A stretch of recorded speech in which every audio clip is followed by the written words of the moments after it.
the actual red light defending. I think it's like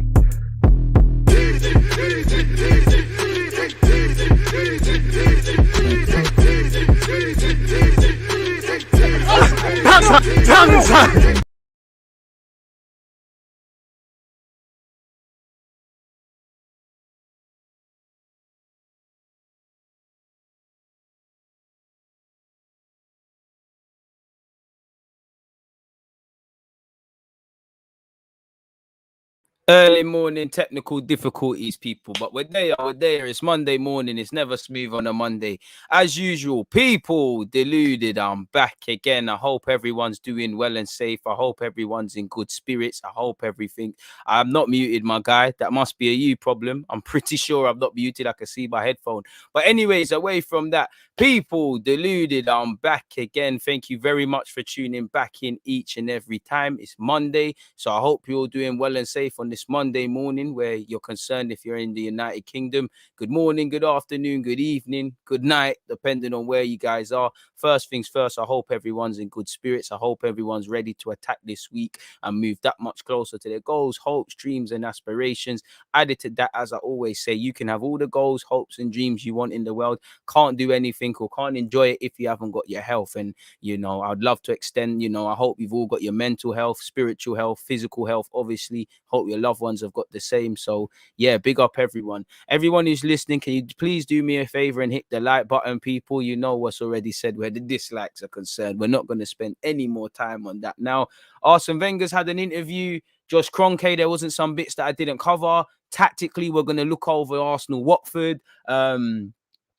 Don't think I've got anything. I think I might have 1-2 other things to speak about. And as usual, any talking points, questions, all of those sort of things, shoot them off. Members, please look at the community tab. It's International Week. It would be a crime not to have a Q&A show. So if you're a member, please go and ask questions. I think there was 4 or 5 questions. I ain't going to do a live stream if it's 4 or 5 questions. I'll answer it and you lot can have the vid out. It is what it is. But I don't want to miss anyone out. So please go and take that in. So yeah, shout out to the members, moderators, subscribers, all of these things, man. And I hope everyone's doing well and safe. Oz, hope everything's well where you're concerned, my guy. Raz, the same. Mr. Adlib 23, the same. A, the same. Ali, I hope I'm not muted anymore, man. PMav, appreciate that. You in South London's finest. Appreciate everyone who was on Twitch at 10 a.m. We had a good chat about Arsenal and some other 1s and 2s. So make sure you're following me on Twitch if you haven't. On the topic of Twitch, people, for those of you that follow my FM content, fortunately, or I don't know if that will be the case, but we've got to an FA Cup final, and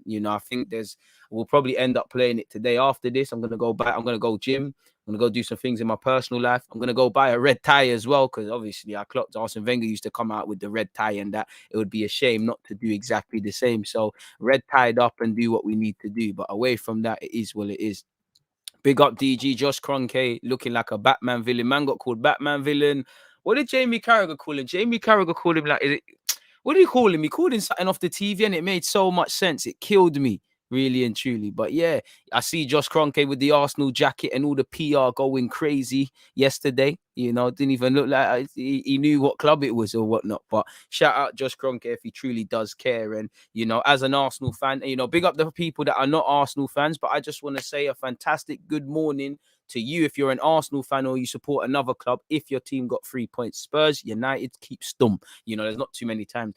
I don't know about any other Arsenal fan, but I don't know if this fairy tale, it was a nightmare at the start. It's a fairy tale right now. I don't know if come May we're going to be still positive. But for me, I take every game as it comes and I ride the wheels until they fall off. So again, I'm just enjoying the banter, just enjoying being positive. We know there's many twists and turns, bumps and bruises to come where November and beyond is concerned. As I always say, now to January's decisive. I don't care how we do it. We just need to get into that January period on the eve of playing Man United, mathematically still where we are now, still with these talking points and all of these sort of things. This is what we require.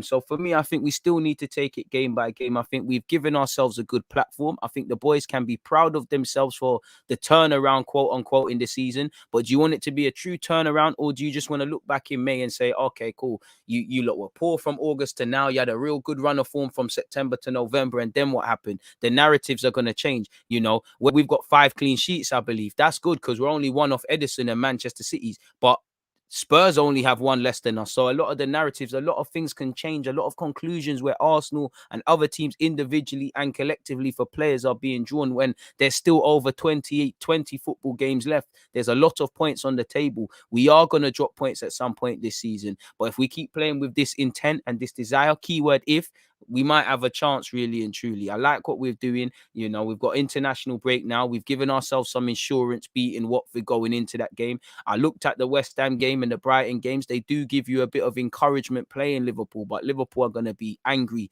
and aggressive. And you know Klopp is going to drum it into these guys. You can't keep doing what you did and dropping points, especially where Chelsea dropping points one week, City dropping points the week after. You know, you need to be able to exploit, really, if you're challenging for the league, which they are. So, yeah, man, there's plenty of things we can work on. I'm sure you all saw the West Ham game, you know, set pieces, the highlight, Liverpool's high line, you know, there's areas of Liverpool you can exploit, but it's not going to be easy. And at this stage, you know, Arsenal at one point might crumble. So again, I don't know. I always say I don't know if you lot can do it for 10 games or so. You know, it's 10 games in all comps. You know, Watford wasn't pretty. We grinded out a result. We reacted to setbacks. There were many things we could do better across Watford, Villa, Spurs, and Leicester. You know, we still need to manage games a bit cleaner, in my opinion. But it's a good platform. It's good to see the fans, the players, everybody on the same, singing from the same hymn sheet. But we got to keep going. You know, it was nice for me to see.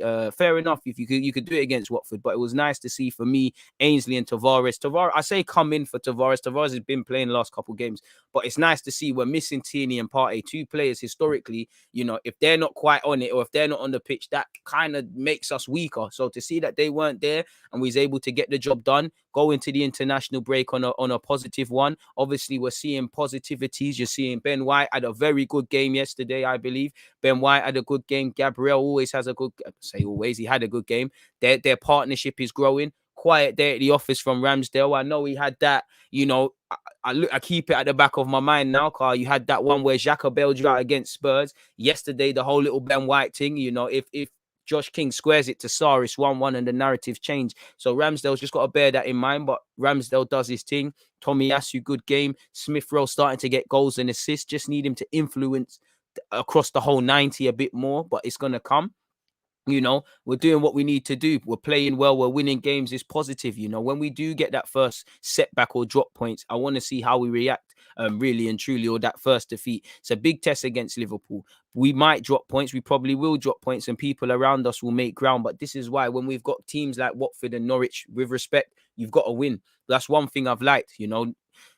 Prior to this, Ranieri didn't win in 10 games, I believe, against Arsenal or something like that. Now it's 11. Keep these things going. Keep these runs going. For the boys that are at London Coley, go and give Arteta a headache. Go and try and get into the team. Go and make sure you're applying yourself. For the ones that, you know, are off an international duty, go and enjoy playing for your country, but come back with the same mentality. We still need to keep maneuvering. Hit the like button if you haven't. Maneuvering and behaving like we haven't achieved the damn thing, because in reality, we haven't. You know, if we judge Arsenal in how we used to be last season and this season and judge us in comparison to our bad standards, of course, we've made a lot of progress. But if we now move away from it and judge it a team that is expected to get top four, wants to get top four, then I don't think we've earned a lot of plaudits yet. We're handling business against Watford. Let's be real, you know.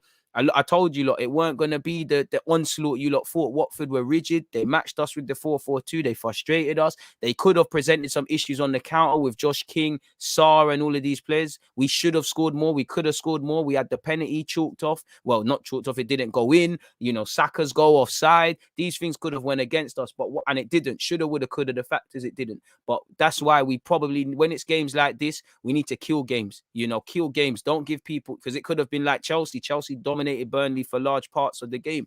Burnley did a thing. They snatched the point. That could have even happened to us at Burnley with if the Ben White penalty is given.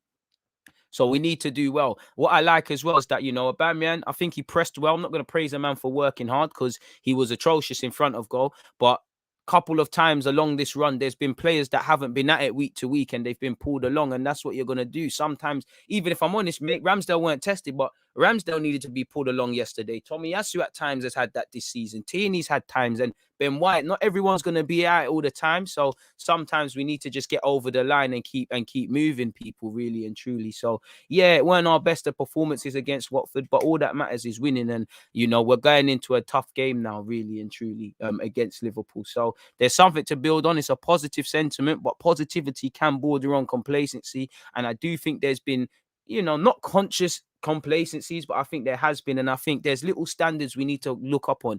Game management, second half, can we make it a bit cleaner? First half, Aubameyang, you've got to finish that penalty, or at least struck it more convincingly. We need to create chances, full stop. We didn't really create or break down a low block, so we still struggle. Yes, the men in the midfield are not creative men. That made it a bit harder for ourselves, but you still need to be able to get over the line. Even in the last 4 minutes or so, Lokonga, Saka's done this in games as well, but Lokonga's losing the ball in silly areas, in the first half, 5 minutes into the end of the first half. Watford had 2 very good chances around that period. These things could change the game, and I think it didn't. But I think when you look at the Leicester game, there was incidences of that. Definitely there was that against Spurs. There was elements of it against Villa when they scored, Crystal Palace, Everton did it, and while we got a clean sheet yesterday, there's that. So can we either score a couple more goals, manage the game a bit better, and just make it a bit convincing? Because I won't call it luck, but sometimes you're not gonna get there. We did make it a bit hard for ourselves between not finishing, not creating. Like Aubameyang needs to hold his hands up. He was terrible in terms of finishing, but not to excuse Aubameyang, but to also consider that if we're harping on, like I said, on one hand, Aubameyang needs to hold his conversation, but on another hand, if we're harping on about Aubameyang maybe missing that penalty, Saka's goal disallowed, did we create many chances then? Because that's about 3-4 incidences, including the goal. Did we create many chances? Or should we have created more? And I've been saying stuff like this. Aubameyang needs to hold his hands up, but do you get it? Kill the game, regardless. We should be killing the game. I knew personally, in my opinion, Watford were going to be harder to face. They're going into a tough run of games. They're trying to stay in the league. They need to lay down, it's a new manager as well. They need to lay down their own marker. So it weren't just going to be, we're going to turn up at the Emirates and just smoke them. And obviously, we part a tight groin. Hopefully, that's not an issue. Hopefully, that's not a serious issue where that's concerned. And yeah, it is what it is. The only thing that concerns me now is, obviously, as an Arsenal fan, November is scary for the fixtures and the injuries. We've now lost Thomas Partey and Tierney. Hopefully, the groin injury Tierney's Partey's got isn't too serious. Tierney, I don't know. You're going off to play for Scotland. I hope nothing happens in that regards, really. And you were fit enough on the bench. So again, if everybody stays fit, we've got half a chance. But again, there's too many variables, really. As I said, I want to see how we react when we concede our first goal. But it's a good time to be involved in Arsenal. It's nice to see positivity. Obviously, when I compare it to the start of the season versus now, obviously it must be more enjoyable going to work. And if it's more enjoyable, you're going to like your work. If you like it, you're more likely to improve. If you're more likely to improve, we're going to have more consistency. If we get more consistency, we're higher up the table. If we finish higher up the table, we might get back into Europe. We get back into Europe, we sign better players, and it's happy days. But as I keep saying to you lot, that's bare ifs and buts. We can only deal with what's in front of us, and we need to take things game by game. We need to remember this is a very young squad as well. So we're coming through tests well. They've shown they can do it, but they need to make this the minimum. As I said in one of the videos I put out yesterday, or better yet, cut up, I think Kroenke and Ainsley did well within their limitations as footballers, but I think games like that shown that we don't create enough and we don't have enough progressive passes. And you did see Ben White have to overcompensate, Gabriel have to overcompensate. Suddenly your players are dropping in areas where if I'm Watford, I don't mind. Saka's getting off the halfway line, Smith Rowe is getting frustrated, Aubameyang and Lacazette largely are anonymous, so we've got to work on that, and that's for Arteta. Also, it's another game where we won, but I'm looking at Arteta's subs and at the speed of he's doing it, because I don't think he recognizes people are getting tired. Lokonga's standards are dropping in that second half, which is, I was begging for El Nene to come on, I was taking back everything I ever said about El Nene and 5-yard passes. I wanted to see that yesterday. Saka's looking a bit tired. Could there have been a change? Now, ultimately, it's enough, really and truly. DG, we did create enough. The Saka goal, the pen, Saka cross to Gabriel, Saka set up Odegaard, Boba done Anani. Again, I said I didn't say we didn't create. That's 3 chances, bro. If we're meant to be a creative side or meant to be levels, that's not levels. We shouldn't be harping on. We should be in the double figures for chances. We did enough to probably make the scoreline more convincing. I said that, and obviously Aubameyang stealing goals off Odegaard unnecessarily. pens can go either way in it. He's only missed 4 or 13 penalties, but if he bags it, is different. But do I feel we created enough? Hell no. Like, come on now, we didn't create enough. We didn't put Foster under sustained pressure. He did make a couple of saves, but come on now, respect yourself. You're an Arsenal fan. You know, that's not creativity. We're not creating enough. We're taking advantage. We're doing what it is. It was an ugly win, and I don't care because a win is a win, but created enough. I don't think you believe that yourself, my guy. I'll be real. You know, we still need to improve. The sentiments is good, but we ain't achieved nothing. We need to go to Liverpool like we haven't achieved a damn thing. We haven't. What? You're fifth now. You don't? Is what Arsenal are not going to get any flowers? You get flowers in May when you return back to Europe and things like that. It's crazy. Missing 4 from 13 is a mad stat. That's harsh. Missing 4 out of 13. Come on now. Like, come on now. I think you lot are being harsh. 4 out of 30. I'm not saying it's the most clinical, but bloody hell. I do think Aubameyang's last 2 penalties have been woeful. He got saved against Martinez. Martinez backed it out to him. But yeah, man, it is what it is. Really and truly. You lot are being harsh, man. Bloody hell.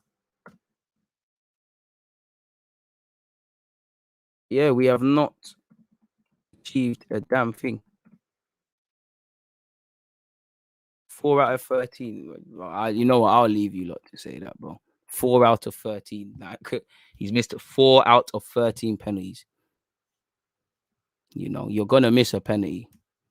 You know, you literally have a 50% chance. You saw Bukayo Saka miss one in the Euros. Fair enough, though, man. I'm not gonna debate with you lot on penalties, man. Like, it's Monday morning. Lacazette has 100% record trust in more. I can't lie. I thought Lacazette was gonna take it. I thought Lacazette, bro, you got fouled. You want goals as well. I thought Lacazette would have taken it, but it's a man them thing. All right, Aubameyang. All right, you take it, do your thing. I think on reflection, Martin, you know, Maitland-Niles and Lacazette might have got more credit for being involved in 2 of the disallowed goals. Obviously, I'm not going to praise Ainsley Maitland-Niles for the build up to was it Saka's disallowed one? No, Ainsley Maitland-Niles' penalty. I don't know. I mean, Ainsley should have taken it, but Aubameyang's penalty. Do you remember? I don't know what Maitland-Niles has tried to do. That's some East London tech, but it started the incident. And obviously in the build up to Lacazette's, in the build up to the first one where Saka's one's disallowed, Lacazette and Ainsley Maitland-Niles are involved, man. Lacazette is a better finisher in general. I'm not sure, you know, because on one hand I agree with you because he seems more precise and things, but can you say he's a better striker if he hasn't scored more goals? Surely the better finisher is the one with more goals. Now we can sit there and say Lacazette hasn't played enough games and this, that, and the third, but I mean the record tells itself at Arsenal, really and truly. Arteta's disrespecting Martinelli with 4 mins. On one hand, I believe that. On the other hand, I don't listen. Martinelli needs to play more games, but it's about the collective. If bringing him on and that youthful exuberance, and he did quite well running up in the corner flag, can help us, it is a thing. It's one of them ones, really. So, yeah. DG, which formation would you opt for against Liverpool? That's one where I'm gonna have a while to speak. I'm not gonna lie. Well, we have a while to that game, and I'm gonna need to consider it. Obviously, of the aftermath of Brighton getting something and West Ham getting something, I would say you could go with a back 4. But and a part of me prior to that was saying, do we go with a 3? So it's an interesting one. Where I think West Ham are better than us is they've got more experienced players. Like we can't afford against Liverpool to have that second half that we typically have, where we're giving half chances, where players, Lokonga's did it on a couple of occasions where you're giving the ball away cheaply. You can't Liverpool exploit that. It's about belief, you know. Liverpool, you look at the game with West Ham. Yeah, it ended up 3-2, but West Ham believed in themselves. They took the lead. You know, they you know, something we're good at set pieces. They exploited Liverpool's frailties from set pieces based on that game. They hit them on the counter and exploited that high line. They, you know, you're gonna have to defend. They defended for large periods. They were in their own half and on the edge of their area. You know, so you're gonna have to have that belief. But I would say belief is the main thing. You can't sit there and respect them. You know, West Ham and Brighton never had defeative attitudes. We can't go there looking to just save face and say, all right, cool, we might have lost 5-0 one season, we've lost 3-0 now, it's all right. If you move with that sort of stuff, it's an issue, really. So hopefully we can do well. It's just, for me, it's the speed in which Arteta made these things, man. Them man are good penalty takers, you know. Aubameyang can improve in that. You know, I'm not saying Aubameyang's the best penalty taker in the world. I just feel if you've had 13 penalties, you bag the rest of them, and you've missed 3. It's not the best, but it's not the worst. Man, a human, innit? Like, it is what it is. And like I said, I'm not gonna fight you lot on penalties, bro. Like, this is my second live stream. I've been up since 5:30. I ain't got time for it, man.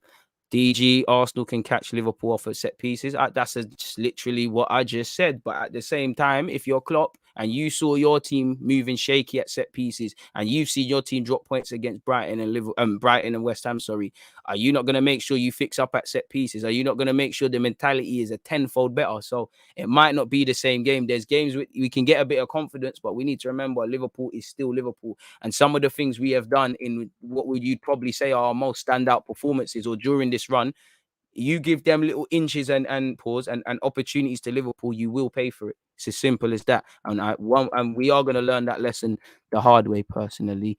Odegaard did well to see out the game. True. Disallowed, bro. Everyone could see about the thing that annoyed me the most about Aubameyang is you started putting yourself above the collective. You could see a man that's chasing the goal. Like I missed the penalty. I need to score. I need to score. I need to score. Forget it. You missed your penalty. You hold your L. We go again. That's what was annoying me with him. Allison is on fraud. Watch, you're bugging out, man. You're bugging out.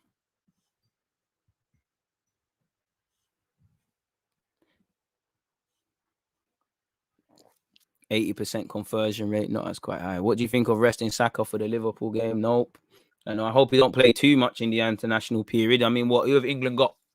Albania and San Marino. I don't think Saka plays against that San Marino. I don't think he plays both, if that makes sense. I hope Ramsdale makes his debut against San Marino. I think that's the perfect time if Southgate doesn't really rate him to have an opportunity. I don't think Aubameyang was wrong there. If that went wide and he did nothing, he'd get slaughtered. I hear you, he's putting it in, but you could see Stevie Wonder could see your offside. You could see your offside. I like that you're following it in, but I don't think it was a following in thing. I think it's I haven't scored, I need to score, and it would have been cool if it scored. But yeah, man. Nah, man, it's not arguing, it's debate. But I ain't gonna fight you lot for penalties, bro. Man, I'm talking about penalties to man. No, you can be a more complete striker, but in terms of striking the ball, I think it's Lacazette, Aubameyang. Don't know, man. I swear, Aubameyang, how many? It all depends, really. I think the more personally, I hear the logic, but I think the more clinical man's the one with the most goals.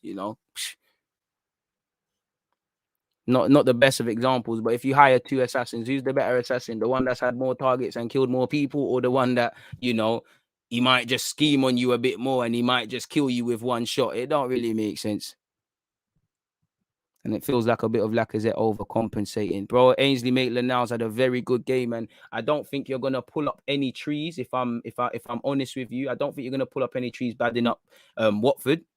But fair credit where due. I think Ainsley Maitland-Niles had a good game. All you can do is when you get opportunities, give Arteta food for thought. I don't think you've played yourself into the Liverpool game. I don't think a lot of these things, but all you can do is take your chances. And he took it. He looked like a midfielder there. He had a couple of forward passes here and there. I think he played with a swagger. He showed good strength, leaning on man, taking man off the ball. Potentially a bit of dark arts in what Ranieri's waffling and crying about on Sarr. I think he had a really good game, Ainsley. And I know you want to play well for Arsenal, but he was moving like a man that I want to play in midfield. I don't care if there's Xhaka, Partey, Lokonga, three men that play above him. Me personally, I'm bringing two midfielders in between January and the summer, but he's shown that he can be an option there, and it is good for Ainsley. It's down to you to take your chances. Tavares, you was given a chance, 2-3 games ago, and you've taken your chances in all of them. Now, Tierney, for me, Tierney plays ahead of you every day of the week because I still believe in Tierney. But if we're keeping it trill and just looking off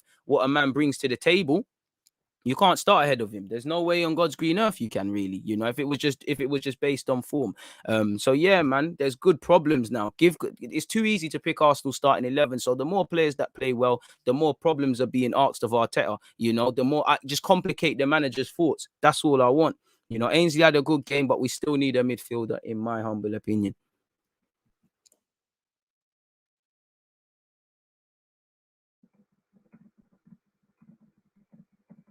And I think you did see the limitations in that game, respectfully to Lokonga and Ainsley. I know they passed the ball forward, but you could see it. Your Ben White and Gabriel are having to overcompensate because them man can't spray it like that. And then you're seeing our other players drop. If that's against Liverpool, we're found out very quickly. And I do think on the transition, we was quite lucky. We've run it against Norwich and got away with it, but we need better midfield options, respectfully, man.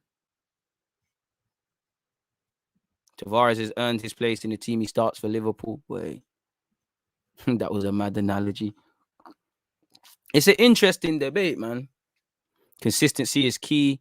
Come on, you Gunners. Respect goes to Deluded Gooner. I appreciate that. One love to everybody locked in, man. Bro, Ainsley Maitland-Niles was quality, man. Do you think we were lucky to score the goal, given Ainsley Maitland-Niles' challenge is probably a foul on another day? I hear that. But you see what it is, yeah? Arsenal don't get that foul, though. Because how many times has that happened? But that happened in their game. Smith Rowe got bumped off the ball. They carried and kept it moving, and they didn't take their chance. You know, listen, Ranieri, bare admiration for Claudio, but you're harping on about stuff. Just before it, the ball could have been put out. We didn't do it. You could say it's not sportsmanship, but just before that, Tufan, whatever his name is on the floor like a stripper. And you know, Sar, I might be a bit biased, but it looks like they've run into each other. The referee can see players gone on. Look at the reaction from the Watford players. Nobody's looking at Sar and moaning at the ref about what's going on. Their hands in their head. They're vexed about the goal they've conceded. Rightly so. You know, how many times have we seen that fuckery happen against Arsenal? When Xhaka is sent to Guantanamo Bay for any challenge he makes, rightly or wrongly, you know, when Saka's leg got chopped off against Trent Alexander-Arnold, that's mad things have happened to Pepe. We've seen Lacazette on numerous occasions. Things have happened. You know, how many times have we been zanged? You know, and at times people sit there and say, Arsenal moan, get on with it. Get on with it. We get on with it. There's another rule now being applied, really. You either get with it or keep crying, innit? So I'm happy to see that. And Ranieri's just vexed. Reality is, yeah, they probably deserve something from the game. Arsenal weren't amazing. You know, they're 4-4-2. They were rigid. All these things. They're trying to stay in the league. There's a new manager coming in him, you know, he probably deserves some. He probably would have thought a draw was fair. He's probably more moaning at that and the run of fixtures they have to come. He's probably vexed at that. You know, it's not off. If you scored, you wouldn't have said anything. And to be fair, bro, he's dark art specialist. He's Italian, bro. Them man, they know the tricks and trades of the game. He just don't hate the player, hate the game. He don't hate the incident. He just hates the fact that it happened to him, if I'm honest with you, you know. So we move in that regards, man. Shout out you, man. Hit the like button if you haven't hit the like button, please, people. I appreciate that. It is what it is, man. It is what it is. Like, what do they want from us? Like, when Alonso is clotheslining Bellerin and they're calling us soft, what happens? And these were the things, bro, every day, you know, for years, what did they say? Oh, go against Arsenal, make it tough, make it difficult, this and that, to the point where we've had numerous times against Stoke. We're kicked off even the wicked, you see the wickedest thing about Ranieri, yeah? I know it's not the same, but why aren't you saying anything when Danny Rose and these guys, you came to the Emirates to just kick our players? Fair play. Our players are technically better than yours. You want to kick them, discourage them, make it difficult for them. I hear that, but keep it trill. You know, you can't have it both ways. You lot were playing dirty and then you got banged on. It's simple as that. Hold your L. There's going to be times Arsenal get that. Obviously, if I'm Ranieri as an Arsenal fan, I'm going to be saying the same thing. Don't hate the player, hate the game. If it's a boxing match, the referee's in front of everything. If it's a boxing match, do you stop hitting your opponent because you feel, oh, I've hit him hard enough? Or do you have to keep hitting a man until the ref says something because your life's at risk? And that's the same thing with football. So either we try to get 3 points or we lose something here. And again, the game was in the balance. Really and truly, let's just say we didn't. We did the sportsmanship. There's no ifs and buts, but let's just say we didn't score that goal. Sarr turns around and, you know, Josh King passes it after that mad thing from Ramsdale. He gets his head up and he finds Sarr, and it's 1-0 to Watford. What's it said then? We needed these 3 points because, again, Liverpool. I hear what he's saying, but allow it, man. Rather than you looking at your team, bro, your team was playing on. Your team was playing on. Arteta told him to suck his mum as well, man. Respect Ranieri, but it's irrelevant, man. What you have to say, bro. Cry to the ref, man. Don't cry to us, because we get shagged week in, week out. Man, they're talking about cojones and all this bullshit. Where is it? Fair enough, it wasn't him. But you get the point. Where's all this now? Allow it, man. Allow it, bro.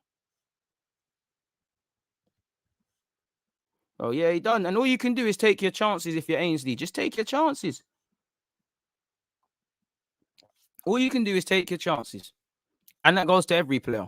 Like Ramsdale, because if Ramsdale fucked up when he got his chance, you know, you wouldn't be playing. And suddenly we might even be saying, yo, why do we spend 30 million if he can't bench Leno? He took his chance. Tavares taking his chance. Take your chances. Saliba, by God's grace, you come back next season. Take your chances. Simple as that. More likes than dislikes. Hey, bro, we keep going, man. You know, just keep hitting the like button if you haven't already. Salah will roast him, but Tavares has the athleticism and size to trouble him. Won't be a complete whitewash. You got to get near to Salah. I can't lie. I think Salah's going to barge him all over the place and twist and turn. It's not even about his pace. With the Tavares debate against Liverpool, you know, I think you could go to a back three. Tierney move over to the left, Gabriel in the middle, Tavares there, because I think there's two ways.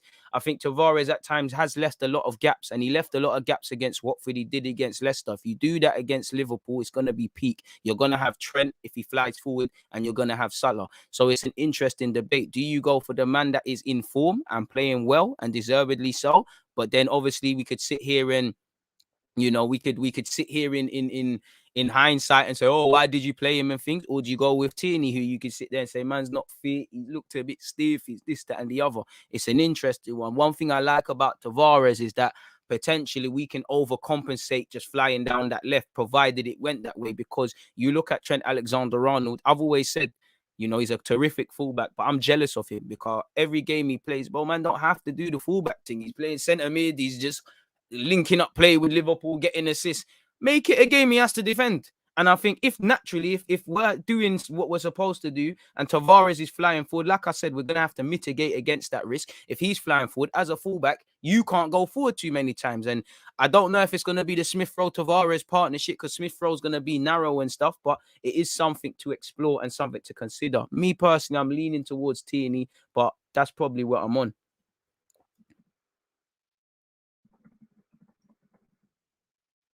So it's either Tierney or Tavares versus Liverpool. But the other option is it could be both people. It could be both. It doesn't have to be either or, one of the other, and all of these sort of things, folks. It really doesn't.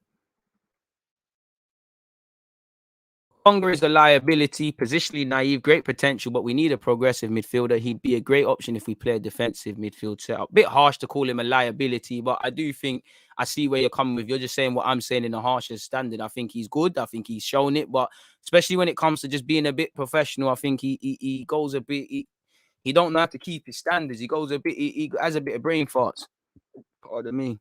Big up yourself, Jasper, and all the Irish on behalf of you representing them. Amazing comments. I'd like to see Ainsley and Partey.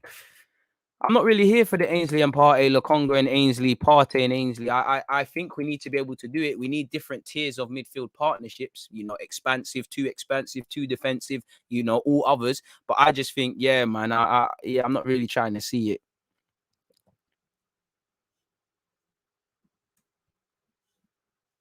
I just hope the man them are fit for that game against Liverpool because we're going to need everybody. They said we have a weak mentality, but then we show a bit of fight and we shouldn't be doing that after media. Need more of that, to be honest. Tired of the notoriously of being too friendly. But we're very friendly.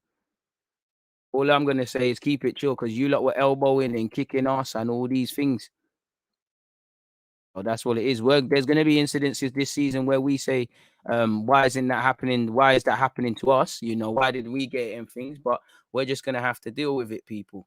Simple as that. We're just going to have to get on.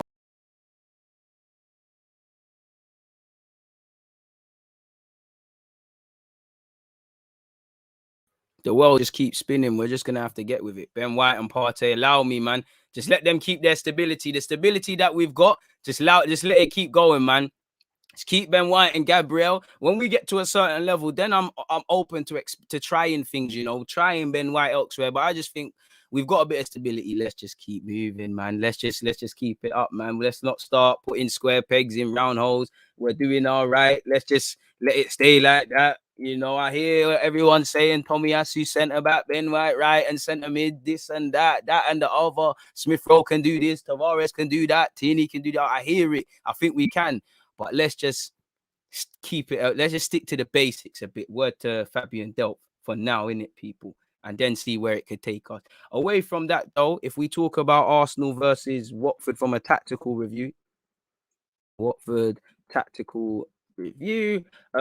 Yeah, man. I'll share the screen in a second, but if we look at it from a tactical review, obviously for me, people, I like for me, just generally, I like the togetherness. You know, it's shown that we can do it. We've seen the good, bad, and the ugly this season. Forgive yourselves for the start of the season. Pat yourselves on the back for where we are, but know that we've not achieved anything. We're 0 for goal difference, and that sums up what I've been saying. We're in break-even territory. We've chased back our L's. We're doing all right. There's a lot of football to be played. Keep doing what you're doing well. Keep behaving like you know. Keep moving like when we won our first game in this turnaround. Keep moving like you ain't achieved nothing, and then we can see what's going on. Man said Ramsdale in midfield. To be honest, he can ping a ball. You're right. So I like the togetherness. I like the desire. I like that it weren't a pretty game. It weren't a nice game with Watford. You know, probably should have scored more, excluding Aubameyang moving mad and all these things, created more and all these things. But we, you know, considering we're missing key players, we grinded it out. I liked how we didn't let the adversity, the signs of adversity define us, you know, the missed penalty, the VAR for Saka, these things where, as an Arsenal fan, I'm not going to lie, at points you're thinking this ain't going to be your day. This team will probably get one opportunity, go up the other end of the field and bag. But it wasn't to be that. So I did like it. You know, Ainsley had a good performance. I won't say laid down a marker, but you've shown Arteta that you can do a thing, as was Tavares. I think Ben White was very good on the ball, and we did have to overcompensate because of our midfield, in my opinion. So yeah, man, game management needs to improve. There was a couple of near misses, you know, Ramsdale's, Smith Rowe in the middle of the park, Lokonga in the middle of the park. One day these things are gonna come to harm us. So we need to make sure we're switched on in that regards, people. Obviously we need a progressive midfielder because we still didn't score enough. We still didn't break down the low block to the veracity as we could. Yeah, to be fair to Watford, they were rigid. They matched our system in a 4-4-2. They were quite narrow, quite compact. You know, they looked like they could threaten on the counter attack. Away from that, it is what it is. Before I share screen, people, just quick Ben White praise. He had the most touches, most passes, most clearances, most blocks, and most interceptions on the field, and a number of mazy runs. Maybe that's why we paid 50 million for him, people. What do you think about Sky Sports giving Ainsley man of the match? You know, they're quite dodgy with their man of the matches, but they did all right. They're in it. Deserved candidate. If not him, Smith Rowe scored, but I wouldn't give it to him. I'd probably say Ben White or Tavares for me personally. Now, if I share my screen, people, obviously, I don't know if this 4-4-2 is ever going to work against other teams. But as you can see here, we did our 4-4-2. We did mix it up a bit. Naturally, you know, Lacazette is going to drop and you're going to see something along them lines. Smith Rowe, as you know, is going to be narrow. Tavares is going to venture forward. Our line is going to get slightly higher. Tomiyasu is going to tuck in. Saka has to come quite short. And I'm not going to lie, I know Tomiyasu isn't that, and I'm judging the man on what he's built for, but I need him to, against Watford, again, if I just to make it make sense, I need some Watford players just to make it look like it makes a bit sense. You know, I don't think he gets around Saka enough. Like, I don't think he gets around. When you get around someone, you might take the left back with you. Do you get it? And then that obviously frees up my man. I think too many times Tomiyasu wants to underlap, and that's him. You know, that's him. That's he can improve going forward, but that's him. That's the right back he clearly is. That's why I'm looking at Arteta, because Saka, for me, at times he's receiving the ball in areas where, you know, he needs that runner, or he's in congested space, or he's getting it off the halfway line in areas can't really affect the game. But generally, we did all right. If I put everyone back for a second, people, just to talk about the progressiveness. One thing that we need to improve as well. Sorry for not putting the names down as well, people. I did a live stream on Twitch and it completely went over my head to do this. Hit the like button if you haven't, people. So yeah, going back, obviously in reality, when we have the ball, people, like, let me go with Ramsdale. Let's go with Ramsdale here. Just put everybody back. Why didn't I put everyone back? Just make it look a bit better. Where I think our problem is because, respectfully, our midfielders, they didn't do bad. There was a couple of occasions they played it forward, but these guys are not expansive passers. So obviously, when players started, and obviously, you know, you're seeing Watford very narrow, you know, very compact. Again, sorry for it not being as pretty as it could be, people, but I'm just trying to preach home the point. Very narrow, very rigid, very regiment, you know. You want Saka to kind of be up here. You want Smith Rowe to do it. You want Tavares to be where he's doing it. And obviously you have the strikers as well, you know, pressing. I don't think either midfielder too many times, you know, Lokonga was showing, but Lokonga can't turn and spray them passes. That's not him. He's a 6, no matter what he says. So often than not, he could do it, but he's playing it backwards and whatnot. And that's helping out them keep the shape. Ainsley was slightly further ahead of him. He was probably for me the guy that was in charge of that. But even him, there's not too many times. So naturally, a byproduct of that, obviously, if you can't get the ball higher up the field, Smith Rowe is gonna come into areas. Lacazette is gonna want to come into areas. Saka is gonna want to come into areas. Aubameyang is going to drop. So then obviously that's gonna make our progressive passing harder. And by the time we get to the opposition's box, as you saw, we did score, but we're not gonna break them down. We're not going to break them down. They're just going to sit in front, be difficult to break. Claudio Ranieri, Italian side, you're not going to move to them like that. And that's where we had our problems. We could not break them down, people. We couldn't break down this low block. That's why we need progressive midfielders. I don't need to carry on with that because you understand it, people. Please hit the like button. Away from that, though, well, that's our shape. I'd see it's been up too early, people. I didn't even know I did that. But that was what you saw our shape away from a 4-4-2 somewhat. Lacazette is slightly deeper. You had Lokonga probably being there. Ainsley was slightly forward in possession. Smith Rowe at times had the license to go where he wanted to be narrow. Tavares going forward. Saka for me, I'm not really I think we need a lot more on that right-hand side with going forward, but it is what it is. Gabriel and Ben White, as you saw, Ben White in particular was having to go on these mad ventures forward because our midfield is not there. So he's having to venture forward. And I did like how we had to overcompensate. It's not no disrespect to Ainsley or Lokonga. They're not that. But this is why we need one.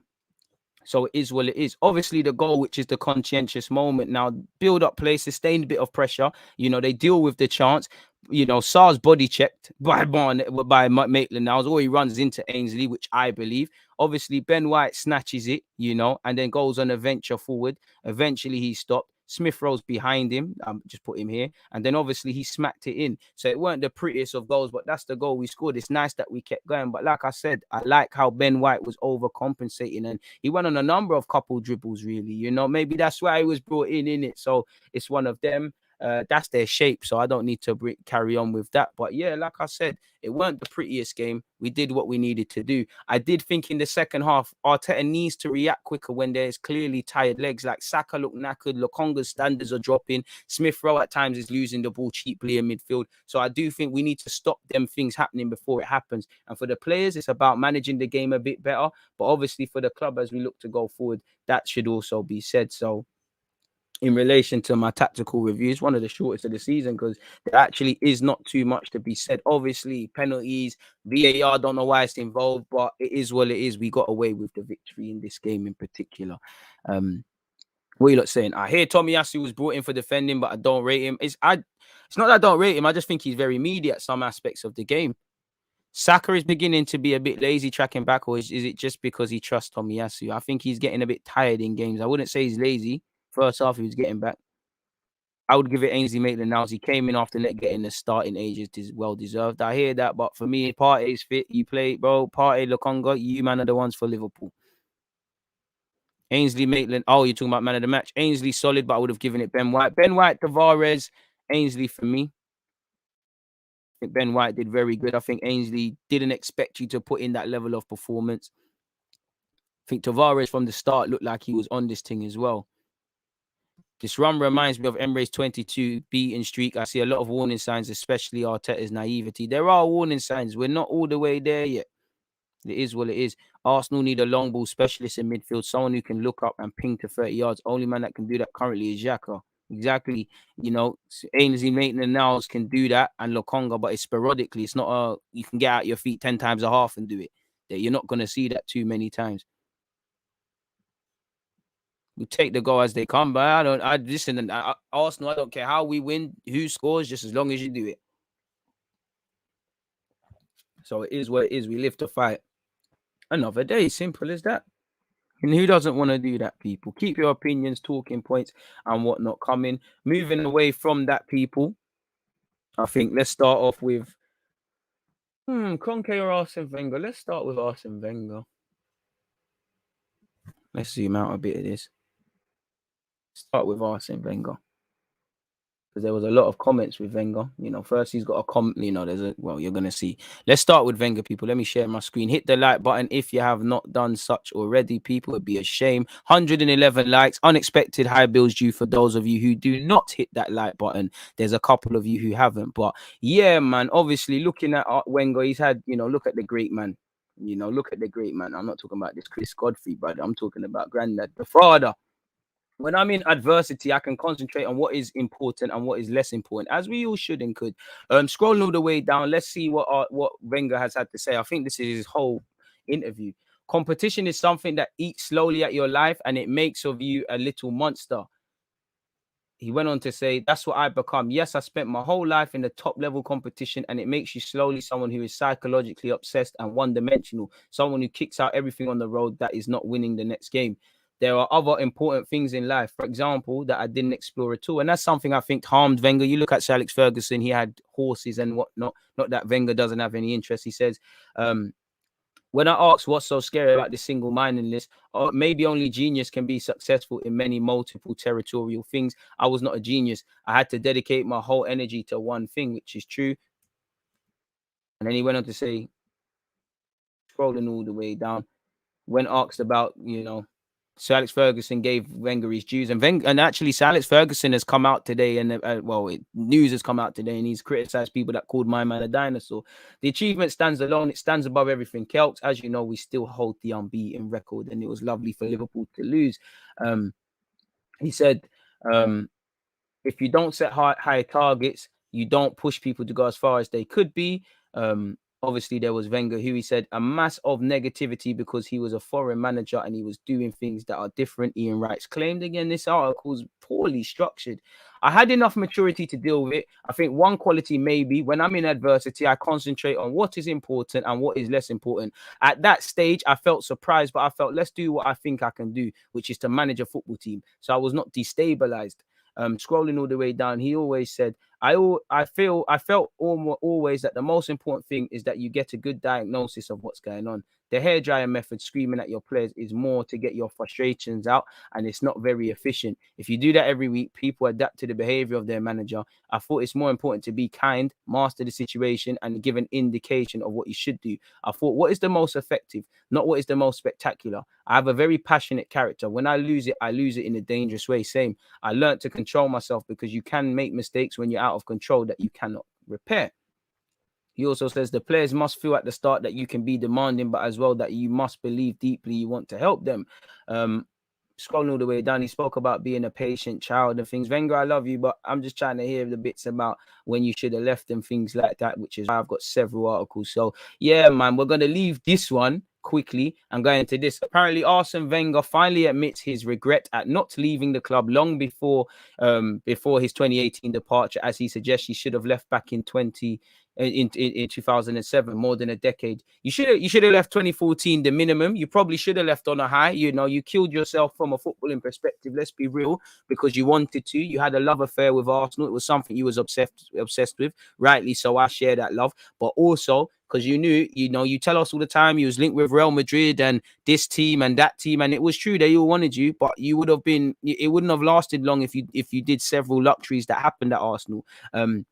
But at the same time, you died a martyr in a footballing sense for no reason. The club you love, that you was done dirty. You was a linchpin of this football club, but you was also a scapegoat. I think many people hate you, but they can recognize that don't get it twisted. I'm not going to say building the stadium is better than winning trophies, but your invincibles, the way you came and mashed up Sir Alex Ferguson's stuff and gave him something to think about, the hallmark you left on the Premier League. He ran so Pep and Klopp and all these modern foreign managers could walk. He come and done this thing, and the stadium paying it off. And to be honest, we're still seeing your legacy with Saka, with Smith Rowe, with the strong academy, with all of these things. A lot of things are being ingrained, but you wanted the job in it, so you've only got yourself to pay. You need to, in life, and this is something I've always told myself, even if I get here with YouTube, man need to quit before they quit you. That's for Klopp and Pep. Man have to leave before you want to leave, not the club are leaving you, sort of thing, because all you'll get is a pat on the back. But yeah, he probably should have left, but hindsight's a wonderful teacher. He said, I identified myself completely with the club. That was the mistake I made. Exactly what I just said. You forgot yourself. My fatal flaw is that I love too much where I am, because it was a degree of complacency, and you love the club too much. We couldn't separate, in the last few years in particular, you couldn't separate Arsenal and Arsene Wenger. And I felt with some of your decisions, especially with giving El Nene, Coquelin and Giroud new deals at that time, that wasn't necessarily the best decision for Arsenal. That was the best decision for Arsene Wenger. But I can't have nothing but admiration and love for this guy, man. He said, where I was, I regret. I should have gone somewhere else, but he should have bust out, you know. Henri loves this club. David Dean loves this club. Vieira loves this club. But at some point, they all left. Vieira was always being linked with leaving people. Sometimes I wonder, was something broken after that invincible season? Probably we stopped being a football club and became PLC. 2007 was a decisive point. It was the first time I could feel there were tensions inside the board. I was torn between being loyal to the club and being loyal to David Dean. You be loyal to your man, them. You don't need to be loyal to the club necessarily. I still today wonder if I did the right thing, because life was never exactly the same after. I thought, I have to go now to the end of this project. I could have gone to the France national team. Should have done that. The English national team twice. Could have done that. Or 3 times even. I could have gone to Real Madrid. Should have done that. I could have gone to Juventus. Should have went. Could have went to PSG and even Man United. Now, I allow the Man United thing, Wenger, but you should have went. Wenger has not been back to the Emirates since leaving 3 years ago, and I find it sad. He said, "Now there is no special reason for me to go there. All the rest is purely emotion, and that is less important. It is the end of your life, at least one life, like a funeral. The end of a love story is always sad," which is true. Should we scroll down and see if we can see anything? There are 2 important days in your life: the day you were born and the day you know why. And I agree with that. I mean, I think the day I found out, for me anyways, with this YouTube thing, like I woke up one day, I was like, I have to work in football. Like I've been silencing this voice in my head. I don't care how I do it. I don't care what thing. I have to, something needs to include my life being within football, because it's the only thing I know, the only thing I have a clue about, the only thing that gets desire going on in life with me, the only thing that puts fire into my belly. And this is why I applaud you lot. I always say it, without you lot, bro, do you know how depressed and vexed I would still be? You lot gave me another chance at life again. So I'll always appreciate the DG Nation and what you lot have done for the guy, man. And this is why I always say thank you. Do not ever think I'm just saying that for the sake of it, people. It really means a lot. But in relation to Sir Alex Ferguson and Arsene Wenger, that's that, people. Wenger says he should have left in 2007. Hit the like button if you haven't done such already, people. Where we at in terms of likes? And obviously 4 p.m. I'm back online on Twitch. It's Champions. Well, it's not Champions League. I'm just reading something. It's FA Cup final.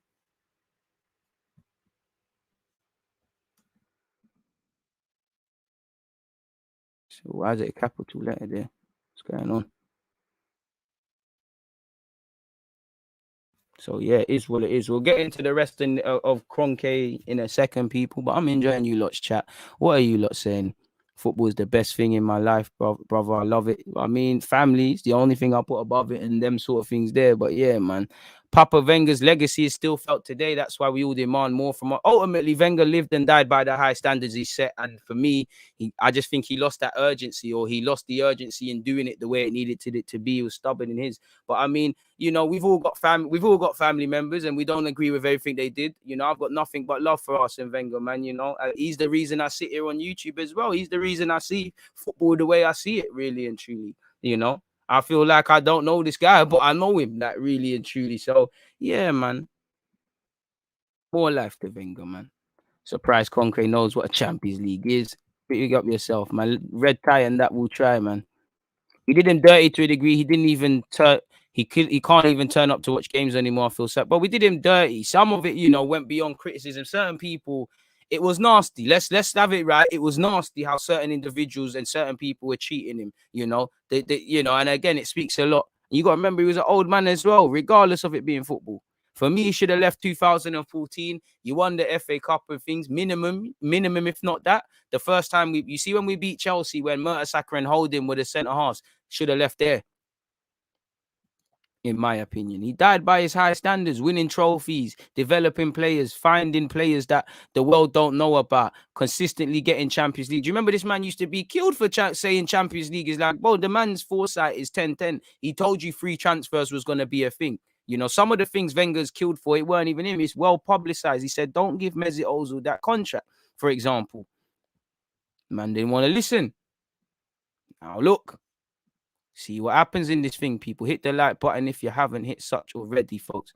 He deserves respect. Still respect your elders. And the thing is, it just got nasty in it. Like, I understand it's football. Football brings out all the primary emotions in everyone, but I mean, come on, man. There's a way to do things, and especially someone that is a legend of this football club. And I think a lot of people, when they look in the mirror, their conscience, if they have one, is gonna bite them in the ass, man.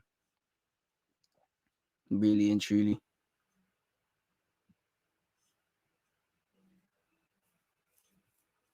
What else is there? Is there anything else Arsenal connected? I don't know why Jack is trending on Twitter, but fair play. Happy to see that. You love to see it.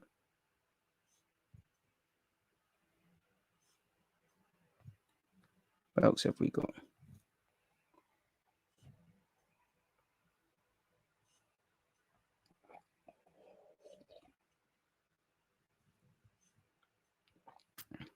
Ranieri's pissing me off, man. Good news, Man United have no plans of sacking Ole Gunnar Solskjaer. He's here to stay.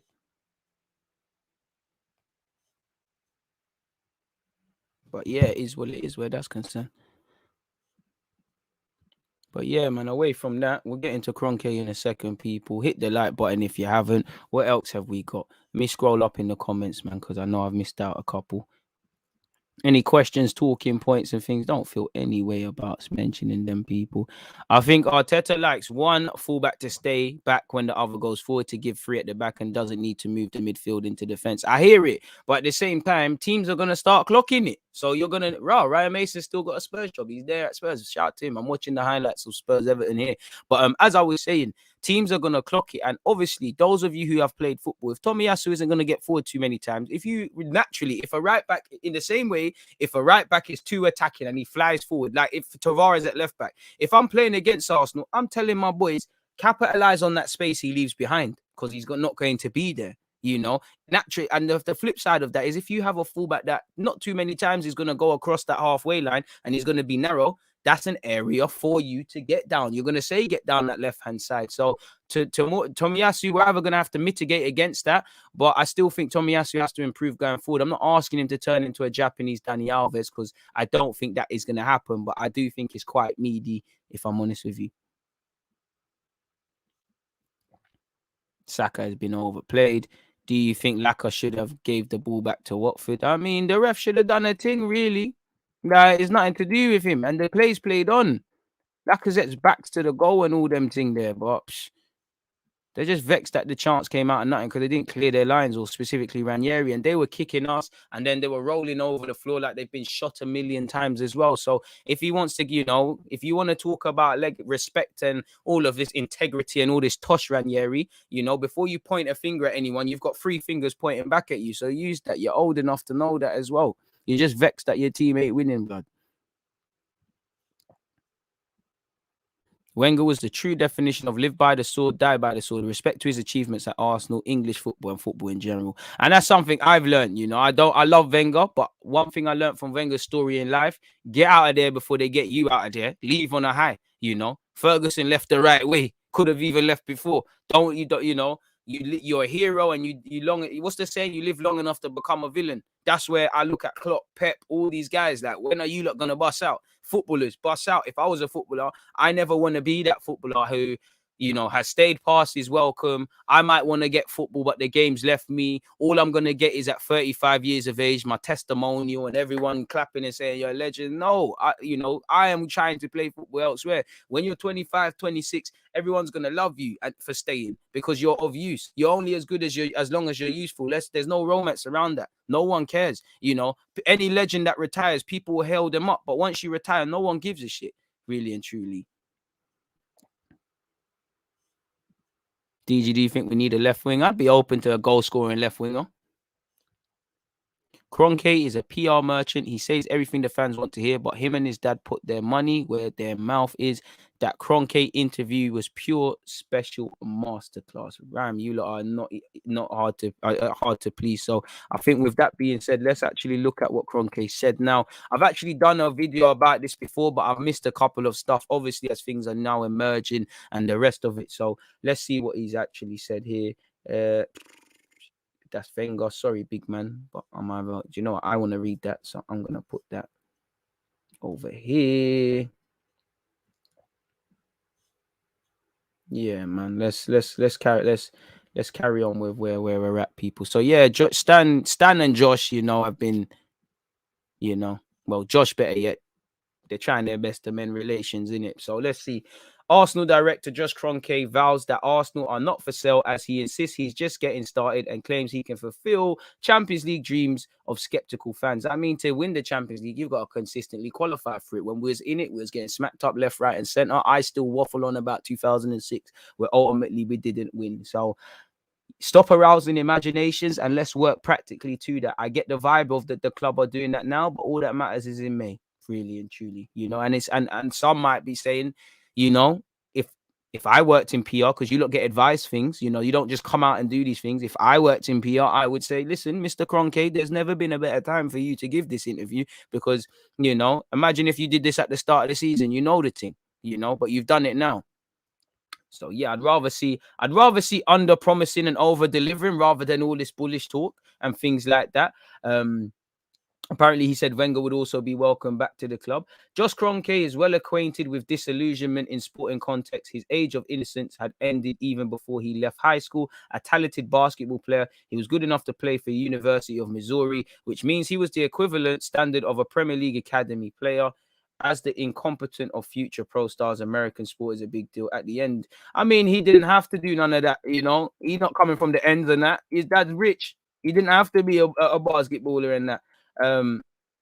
Apparently, but his cold shower of brutal reality came even before that, when selected as an 18-year-old to play on a representative team of the best high school seniors, which would tour Europe. He said naturally he felt pretty proud before he overheard the onlooking NBA scouts chatting and saying, these guys aren't bad, but we have an 8th grade or 14-year-old who's better than all of them.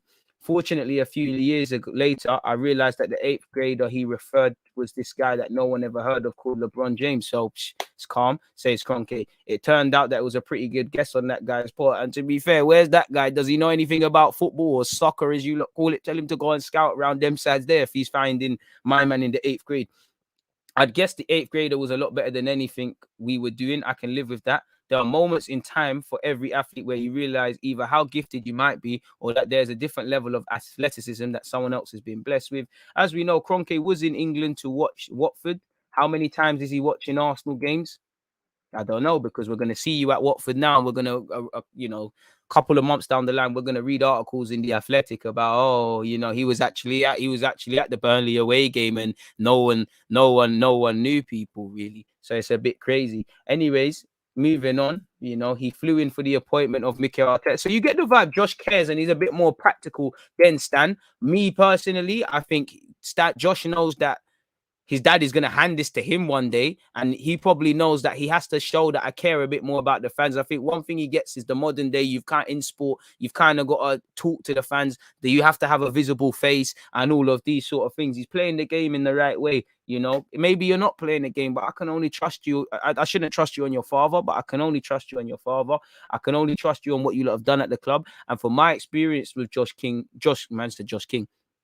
Kroenke, I don't know if it's naivety or youthful naivety or if it's just incompetence, but you very much overpromise and underdeliver. Be excited, this, that, and the other. Just pick your words a bit wisely, really and truly. One of the things, apparently, sorry, I'm skipping ahead a bit, people. He said, when spoken on the failure to qualify for Europe in 26 years, he said, that was the most frustration part for me, not being able to get over. He says, Mikel and I were having lunch together the other day and we were laughing because he said, I feel like this is my first real season in charge. And I said, it is. You came in December 2019 and I was only able to get over here then. I don't find nothing funny about that, and it shouldn't be. Maybe I'm harping on. I'm taking the words too serious, but no, that's a bit of complacency, and that's another thing. I like what Arteta's doing. I hope of what he's doing as well, but he does seem to. And you want the owners and the manager to have a good relationship. But for me, when you've got the amount of luxuries he's been.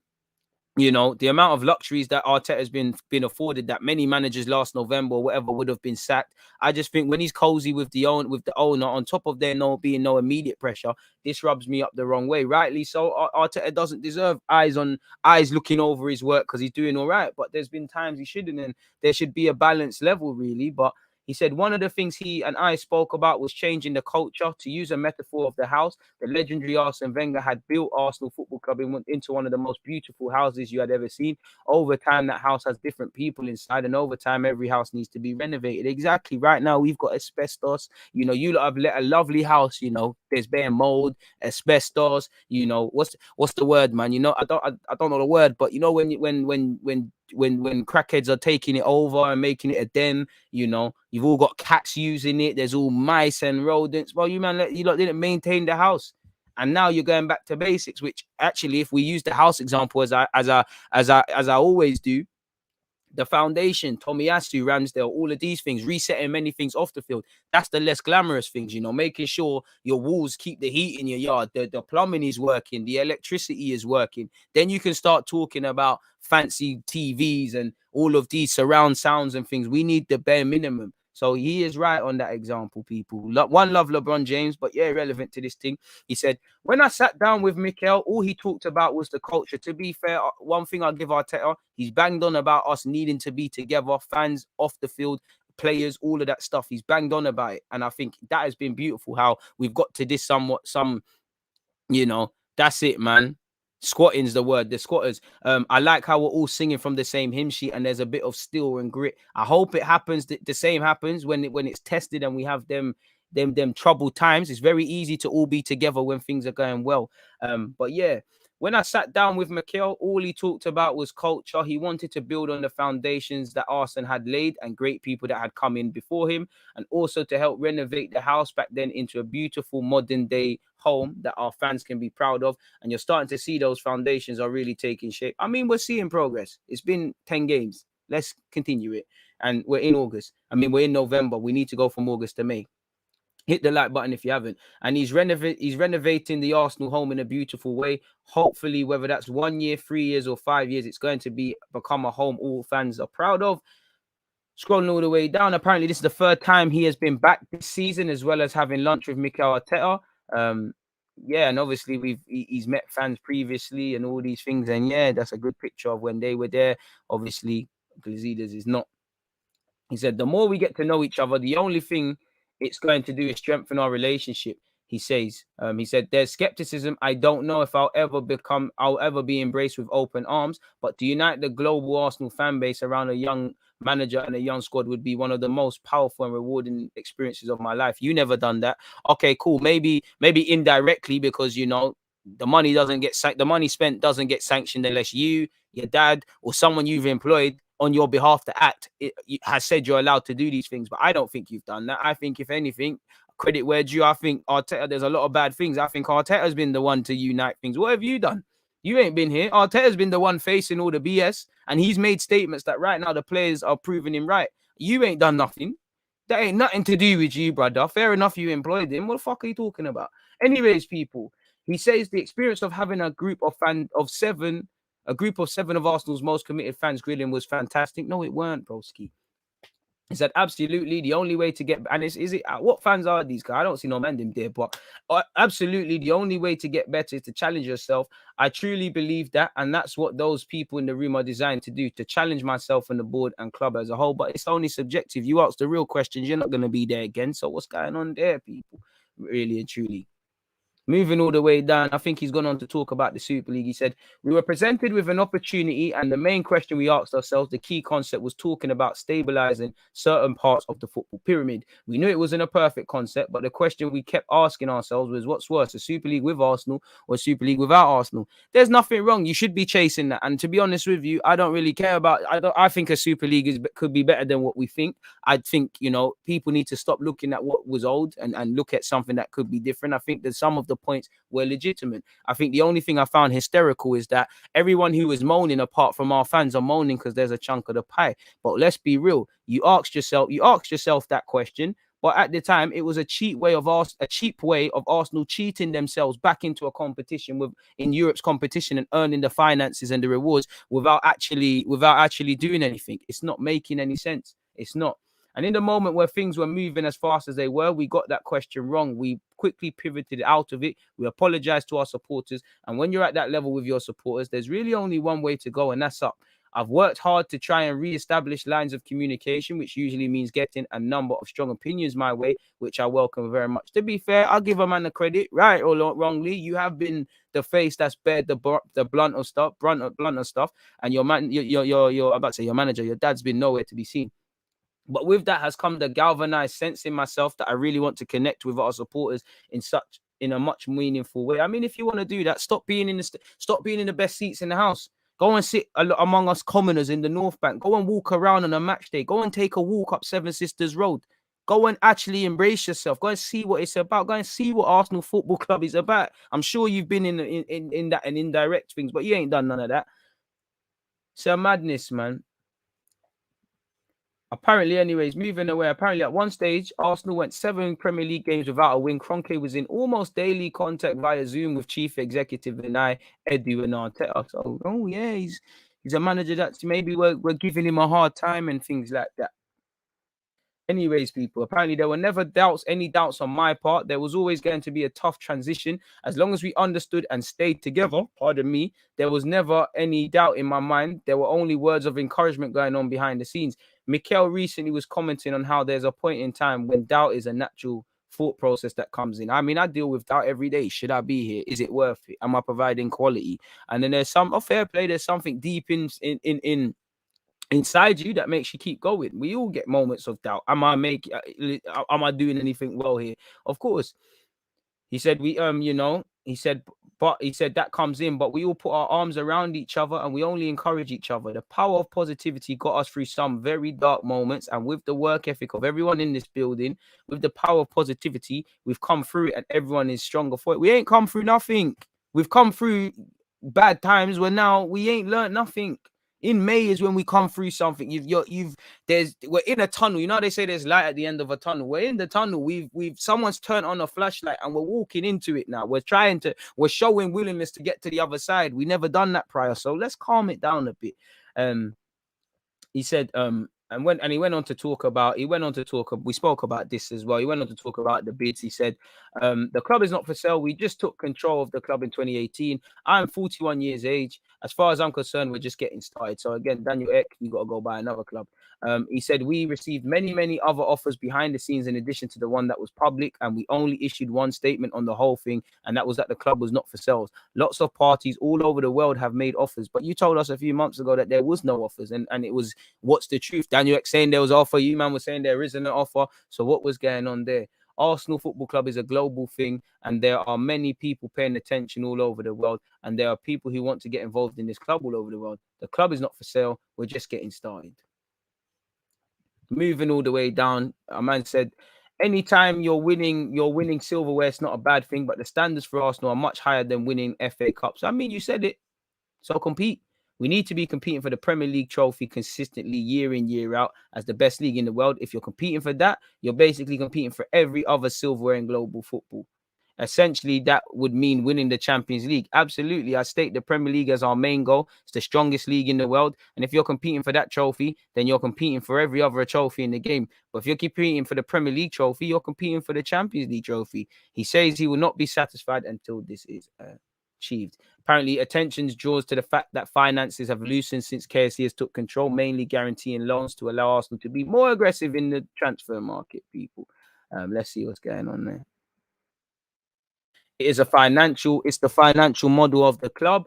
Before 2018, since 2018, we have been as aggressive as we can in our singular ownership of the club. We refinanced the hundreds of million pounds of the stadium debt. We've broken transfer records, and this past summer we had the highest net spend of anyone in the Premier League. Does that mean we're going to keep doing it? I'm not 100% sure, but we're going to continue to be aggressive. And when we see areas where we can improve the club on and off the field, we're going to keep doing it. I mean, we haven't been given too much bang for our buck when we have spent a lot of money. So maybe there's something there, people. He admits that club got the Wenger succession wrong. He said the key executives entrusted, obviously, was Ivan and whatnot. He said it hasn't been smooth. It was always going to be a tough transition, no matter what occurred. There was a lot of transition that summer, maybe too much. Not only did we lose Arsene, we lost our CEO. We were changing our structure behind the scenes, trying to implement a head of football technical director. Where were we ever going to get everything correct? we'd have been maybe unique in global football to get everything right the first time. And this is the spending, people. When we have spent, it's been bullshit. Like, we haven't got too much bang for our buck. But we've acknowledged our mistakes. We've corrected those mistakes. We've charted a clear path for success. There's never a clear path to success. You know, success is never A to B. It's never linear. It's met with road bumps.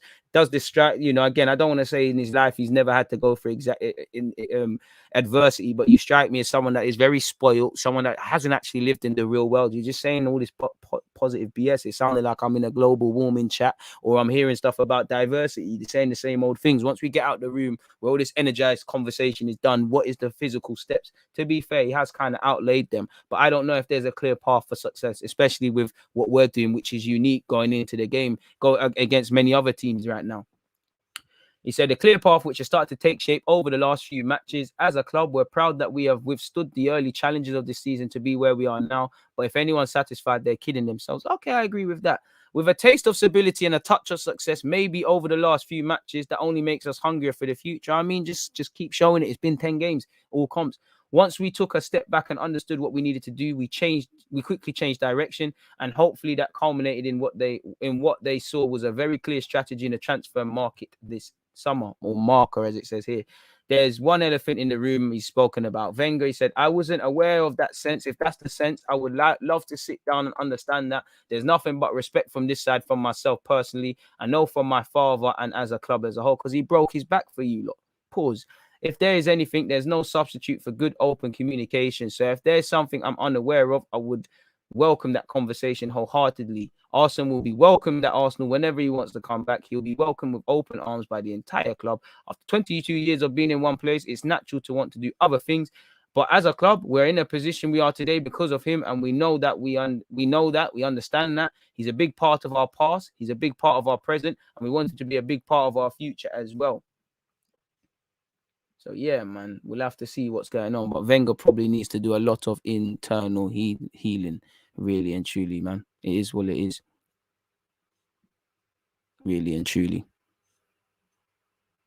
So, yeah, moving away from that, though, it's calm, man.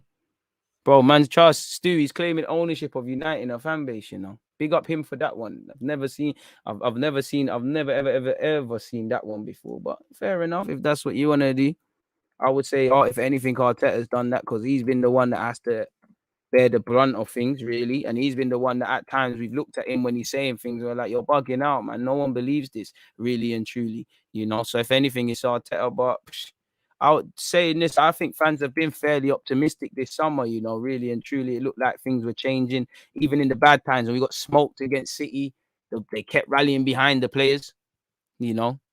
So I think if anything, mate, I don't know what it is, but yeah, 161 likes is what it is. Bro, so dead. I mean, Abdullahi, you know, if you're saying I'm dead, what does that make your girl's face? But moving away from that, you have to ask yourself why you're here. But yeah, man, now you just got your girl bantered to 200 people for no reason. But I'll take being dead, bro. One love to all the people who also think I'm dead. Please hit the like button, people. Moving away from that, man. Anyways, you've got to ask yourself why you're here on a dead channel. Anyways, away from that, the man can be reading a script written by an intern now. We're going to say he's more serious than his dad. I don't think any of them are serious about anything. And it's down for them to prove us wrong, man. The chief of Arsenal Denmark was at the board meeting. Mad. I don't think Josh is a bad guy. I feel he takes Arsenal more seriously than his dad. I think he does as well, but I don't care about none of that, man.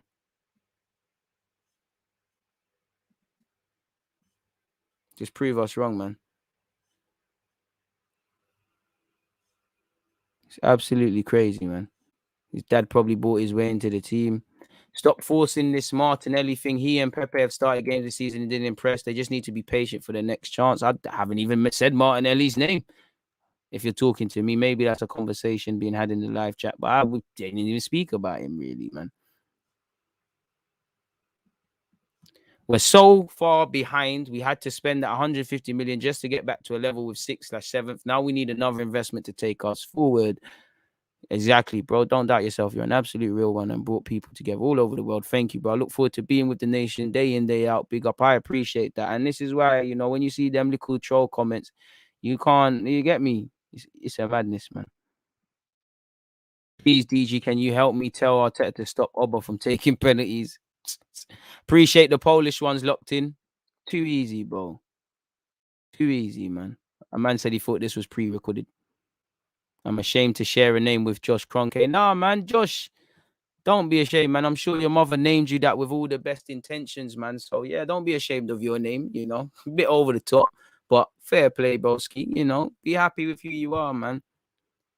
Big up all the green thumbs in the chat. What do you lot make of what we just read? A man said, I ain't buying into Josh stuff. Just look at the issues they cause with their teams in their country and they expect us to trust them. I don't trust no one. I trust you when you give me a reason to trust. And I said at the start of this season, the gloves are off. I've got a lot of admiration for Arteta. I do think his hands are tied a lot, but I have a lot of frustrations. I wouldn't say I trust your integrity. I don't know for Josh Kroenke's and Stan's integrity. I don't know. Josh says the right things. Mikel Arteta strikes me as he's got integrity. I just question mark your tactics, but I don't know if you're the guy for the. I can't back you wholeheartedly as a manager. So I would say I can't trust you. Eddie, you pulled your finger out this summer, but you do hear that you wanted Neto. My man wanted Ramsdale. You wanted this guy. He wanted that. So can I trust you? I don't know. I can't. Kroenke again. I don't want to judge a man on the sins of his father, but I don't know. The players were doing well right now.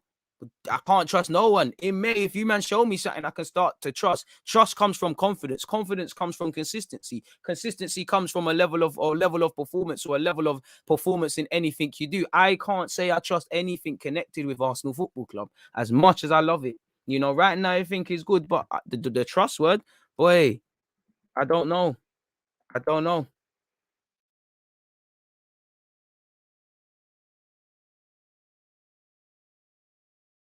I really don't know. Wants Arsenal to win the Champions League. As an American, I knew nothing about soccer. I rely on you and the games I watch to assist me in my transition to learning the game. Don't say that, man. You know football off your own back, my guy. I don't know if I'm educated on this football thing, man. But I appreciate that, man. I'll be real. I pride myself on stuff like integrity, but I don't know if I'd be the same person if someone waved 7 figures in front of me. I mean, naturally, you do change in it, but to a degree. But yeah, man, I just don't know if I don't know these lots, so I don't know them as a person. And all the rhetoric we see, I see a lot of comments. We could all probably go through and look at. I don't see it in it. And for me, I'd love to be wrong. For me, talking is a cheap currency. We can all talk. We can all say, I want to go gym. I want to be physically fit. The doing's expensive. How many people are going to go gym once to 3 times a week and change their diet and things? Talk is a currency. Everyone's got DG Arteta in. As I said, I'm not Arteta in or out. I'm Arsenal in. Again, really Arteta is still on borrowed time to me because he should have been sacked for how he's moving in November. We've seen him win an FA Cup. I've seen that November. Right now, it's working at this moment in time. So I don't know for this thing. I don't listen. Nobody in. The only guy, it's an Arsenal in thing. And when I see, again, I don't want to get harped on words because I hate when people try and just pick apart words in sentences. But I'm sure we read a comment from Josh earlier or yesterday. Sorry, check out that live stream. And he was referring to Arsenal as a brand. Now, I know you lot are briefed on stuff. You don't have PR people. Arsenal is a brand. There's nothing said by it. But in the way you've used it as a sentence, it looks like you're defining Arsenal as a brand, not a club. Again, language is important. The language you use is arguably more important than actually what you're saying. That's why a lot of people fall for a lot of jazz in this world. So yeah, man. Don't forget to like and subscribe if you haven't, man. DG, my judgment is solely based on their actions, not their words. They can say what they want. The only action is what matters, and that's it. Simple as that. Oba almost snatched defeat from the jaws of victory for us, DG. Listen, I don't think he did it on purpose. I don't think any player wants to do mistakes on purpose. But yeah, man, I haven't learned anything. We've just been very lucky. You know what? I would say I've learned that there's a bit more of a grit and determination. But again, long-termism. I don't know. It's 10 games. You don't get awards for 10 games and that. Wenger should have tried to recruit Klopp or Pep. It's for those above him. And for them, I don't think they wanted Wenger to leave. And for Wenger, he didn't want to leave. So that cost us the Pep and the Klopp, whatever. I don't know if for Vieira, man. Trusting the process. Wait. Let's see, man. I like what we're doing as a club, but we ain't. If we thought we've achieved anything, if we think everything's changed, it's a myth. And you could actually see those old cobwebs starting to reappear when we drew against Brighton and Palace. The same old language, the pitchforks were coming out. And I think that's where we've got in that situation as an Arsenal fan, is that I genuinely think a lot of Arsenal results, a lot of Arsenal talking points, a lot of Arsenal games, a lot of Arsenal results. There's no in between. Fans lack a real in between of, it's either we're amazing or we're terrible, or, you can't blame more than one thing for why something's happening. Any prediction / thoughts on Liverpool versus Arsenal after the break? Alex, man, you man have to allow me, car. It's a long way away, but I'm expecting Liverpool to hit hard. I'm expecting Liverpool to not want to entertain any BS at home. I'm expecting Klopp to be vexed because, if they didn't beat us, that would be 3 games pissing about. And obviously they're fighting for a title. So I'm expecting an angry and aggressive and very much focused Liverpool. But saying that, I want to have half a chance against them. And you have half a chance if you just go about them. Me personally, it's about the level we play. Make Liverpool, make it look like a side that's got Mo Salah, one of the best, if not the best in the world right now. Don't do the cheap mistakes and the defeative attitude. The minimum is turning up. And as I said earlier, the beautiful thing about football, it's just about the 22 players being better. Man might be faster, more skillful, but you can't cheat to get that. It's not Formula One or whatever. We've all got a level playing field, but you need to get the mind right. First things first. Because if it's not there, Liverpool are one of the most unforgiving teams in world football. You will learn the hard way. And I don't know about any of you, but I'm not on it. Really and truly. Not going to lie, Liverpool scare me now that they've lost the game. I'm pretty sure they scare everyone, man. Feel bad for Aubameyang generally. He looks so eager to make up for his mistakes and it kept backfiring. But that's what you shouldn't do. It's easier said than done. And for someone who's very experienced, you should know not to do that, man. Just accept your L. I've missed my pen. It is what it is. I'll go back to training, but let's just win. And more time, when you don't focus on that, you go and score. But then saying that, I understand it because, when it's completely different. But I remember last season for my last team in the cup, I'm the captain. I've given away a penalty. I've scored in the game and scored ultimately the winner, but that's only happened because I'm overcompensating. Truthfully, like I'm seeing it in my head, like the ref was getting. I think I scored 2 minutes before the end of the game. The ref is there saying, "Yo, it's straight pens, this and that," and it's playing on my head. It's like, bro, why did I slide in? Why did I do that? Why did I do that? To the point where it's playing on me. It's like the thing that defined me and made me play a bit better in that particular moment. My brethren were on the side and I'm playing left back. The balls come over and it's one of them. Like, I'm not amazing, but like there's certain assurances. Once I'm opening out my body, the ones there is I feel like open out the body, drift down there. So it's a thing where before it's even happened, they're telling me what to do. But this time I've gone to control the ball, brother. The touch was horrible, and I've heard my brethren go raw, like the way he said it, and like at first I crumbled in it, like I wanted to come off in it, but then I said, what, man, I have to fix up now. I have to fix up. Then I kept saying to myself, I'm flying forward. Like, I'm meant to be left back. Listen, it's my fault if we go to penalties and lose. I don't like penalties. It's my fault. I'm going forward. I'm overcompensating. Unfortunately, we ended up bagging. So, yeah, man, I understand them things there, but I would think normally it should be a next pen taker. I think, personally, I was surprised Lacazette didn't say, yo, listen, man, need this. I'm trying to grab this. This might be my last season at Arsenal. I need to see how many goals I can bag. It's one of them ones, man. Aubameyang's the villain for that game. He was the hero against Spurs. He'll be the hero again. Heroes and villains all week, man. Ainsley Maitland-Niles was man of the match. Your thoughts on his performance? Think he should be our new penalty kicker. To be fair, he's got nerves of steel from the penalty. Don't quite think he'll be that. Had a good game. Very good game. Like, again, I don't think that's played him into the Liverpool plans, but it's given Arteta something to think about. Maybe he does keep his place, That's how Tavares started. Maybe, maybe he does keep his place. Maybe Arteta, you change some of, I don't want it to be, but he's changed his thinking. I might not be a midfielder. You've given him confidence. If your manager's got confidence, you're going to get more game time. So it would be nice if he could try to retain his spot and complicate things, but I don't think he should.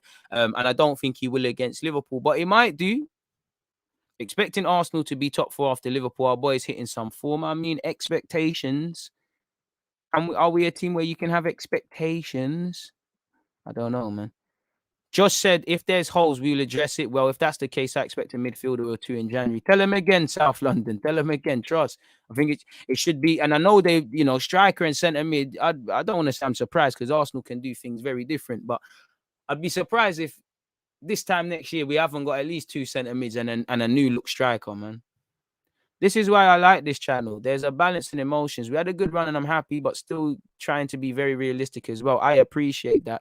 And it's not even a thing of being realistic. It's not even that I'm trying to keep everyone's feet on the ground. Get excited, get excited, ride the emotions. It's just, I can't lie to you. I can only talk on what I feel I've seen with my eyes. And, I'm happy that we're on the unbeaten run, but I don't think we're as good as that run is saying. And I'm keen to see how we react to when it's done, Carl. I would love it to be, but we're not going to go unbeaten from now to the end of the season. Minimize where you hold your L's. Make sure you take your chances, man. We went from it's the hope that kills you to having expectations. Now, I mean, this is, bro, fans. Football is a mad game of emotions, bro. As you lot all know, it's a mad game of emotions. I am Wenger into the death of me, man, deserve better. But I was one of them, I was like, bro, you're my guy, but you're still my dude. And it cried. I ain't cried too many times for a while. But one time I did cry of recent. How much tears I shed when Wenger's gonna Wenger making better noise, man. making hella noise, man. DG, the moment Liverpool beat us, people be fuming. Stay calm and don't get OTT. And that's the thing, We had a draw against Brighton and fans were going, we can't draw games. What's going on? And I think and that's another way where people didn't have balance because for me, we're lucky to get a point of Brighton because we never turned up. And I think tactically, we was outdone by their three at the back. So there is question marks. But we need to remember, Brighton away is not a bad point. We should have turned up. We could have turned up and maybe got a bit better, but it's not a bad point. That's the accustomed. Now, I get everyone that's vexed with the Palace game. I understand it. Man, get excited in this thing. They lose it a lot. But we're talking to a fan base that's easily amused. As much as they say the board lack mediocrity and whatnot, I'll never forgive a lot of you lot for sitting there after 2 games and saying Marie's the best centre-half at this club. I'll never live that down. As long as I'm breathing, I'll never live that down.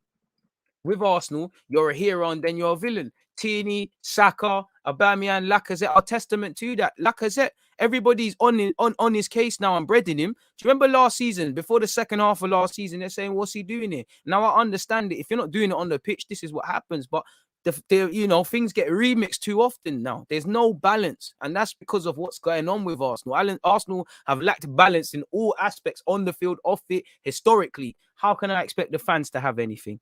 Or look at things without emotion. The only time fans want to sit down and speak about, like people have said here, you're negative. People only want to sit down and speak about things when we've lost 5-0 or so. No one wants to talk about the little things. Oh, we could have done better there. We could have, because football is about fine margins, even more so now. Really and truly. But it is what it is, man. I can't tell anyone what to think. I don't tell anyone what to think. Just to think.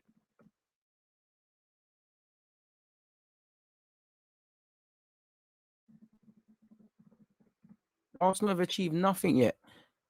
You want to achieve stuff, bro, you still got the FA Cup to play for. There's 20-odd games in the league. It's a good run, but a good run doesn't mean anything, really and truly. It doesn't. Just because you have been revising for a little bit and you've been passing some mock exams, that don't mean in May you're going to, when you do the real thing, that don't mean in May or the summer you're going to get top grades. You need to keep working, You need to keep working. You've got some big tests, fair play, dusted off Leicester, have taken advantage of teams that have played poor, have kept the good run going, have kept that good consistency and stuff. But again, it's not even halfway through the season. We're not even in January. So keep going.